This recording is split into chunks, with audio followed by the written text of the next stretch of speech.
Good morning, students. Once again, I welcome you all in this online class of science.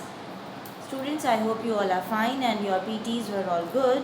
So here we are starting the fresh chapter now, that is motion and time. You know, time is so important for us and we should always utilize the time very judiciously, wisely. So do nice things, utilize your time in a nice way.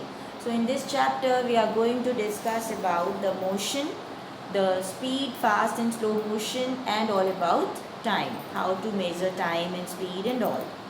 So starting with the introduction, motion. What do you mean by motion?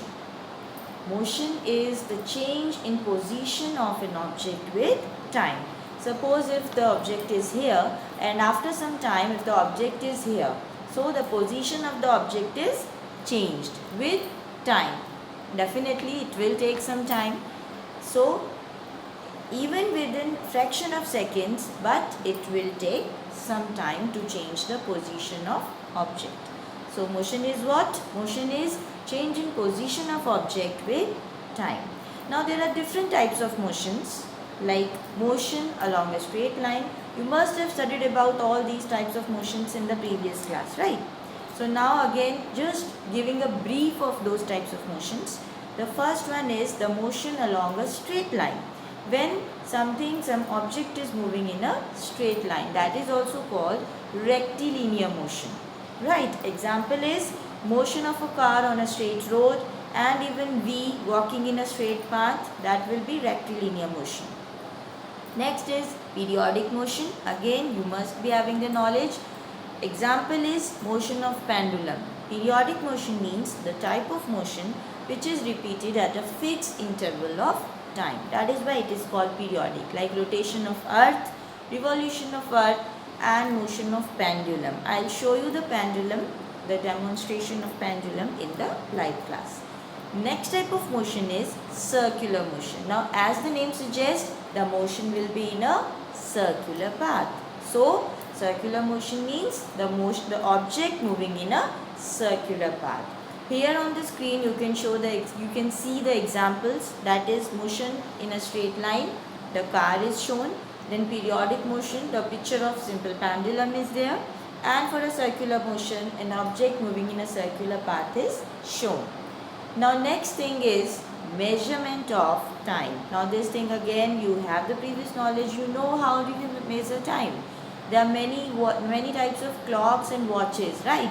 It is measured by using clocks or watches. In ancient times, some old types of devices were used, and nowadays, according to the modernity, the modern devices are the digital ones, right? Now, these clocks and watches, they make use of periodic motion, because if you see the hands of the clock, they are moving in a fixed interval of time, that is seconds and minutes hand, right? So they are moving in a periodic motion. Now on the screen you can see different types of clocks and watches, right? Next thing that we discuss is speed. Again, you know, speed means the distance covered by object in a unit time is called the speed of object. Now example, if a car is covering a distance of 100 kilometers in 1 hour and a bus covers a distance of 50 kilometers in 1 hour, the speed of the car is more than the speed of the bus. Why? Because it is covering more distance in same time. Correct? So this is how we see the speed of objects. Same way, if you are related with the real life example, you take the writing example. If you are writing something, suppose finishing of your exam paper. Some of you are finishing the paper in just 1 hour and uploading. But whereas some of you, they are finishing the paper in 3 or 4 hours. That's why we people are giving you 5 to 6 hours. Correct? So again it's the speed, because some of you are writing slowly, slow writers, and some are writing fastly. So that is nothing but the speed. So the formula for speed will be total distance covered upon time taken. Whichever thing you are seeing, suppose if it's writing speed, so total pages covered upon time taken. This is how you will calculate the speed.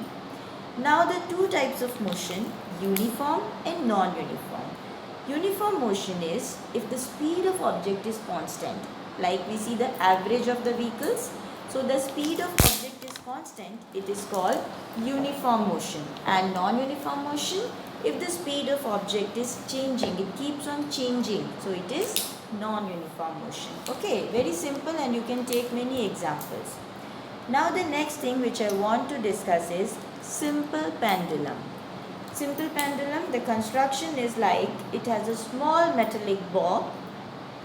It is suspended from a stand by a thread. As you can see on the screen, the picture is shown a small metallic bob suspended with a thread. Now if the bob is taken to one side and released, it will move to and fro. It will oscillate. Yes, this to and fro motion of pendulum is called periodic motion, and or we can say oscillatory motion. I'll show you the pendulum in the live class, and even you can do it at your home. You can do this activity, just go for it. Now oscillation. When this bob, it moves from the mean position O to A and then B back to O, this is called one oscillation.